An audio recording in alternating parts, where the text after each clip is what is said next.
San Ysidro is the busiest border crossing in the country. Have your documents out, ready to show, documentos afuera, listos para mostrar. Tens of thousands of people walk through the pedestrian lanes every day. They line up, show their passports or visas, and enter the country. But right now, more than 200 people are sleeping right next to the long lines of travelers waiting to cross. These people don't have passports or visas. A month ago, they would have been turned away by the pandemic-era restriction known as Title 42.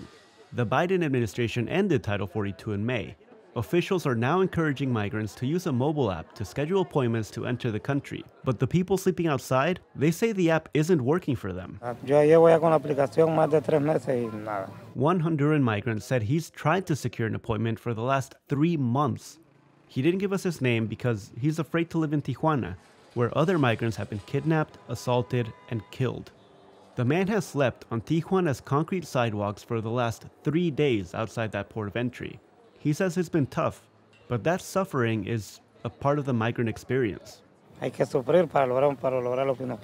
He says you have to suffer for what you want. Immigration lawyers are appalled by the conditions. We had moms and babies sleeping on the concrete floor, kids screaming, crying because it was freezing. Lindsay Kozlowski is the executive director and co-founder of the Immigrant Defenders Law Center. She visited the migrants last week when only a few dozen had gathered. Thursday morning, their camp had ballooned to more than 200.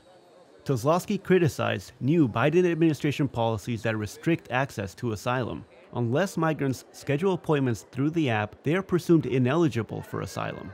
But even with those new asylum restrictions, she says that migrants still have a legal right to request humanitarian protections at the border. That the law is people who are coming to a port of entry have a right to seek asylum.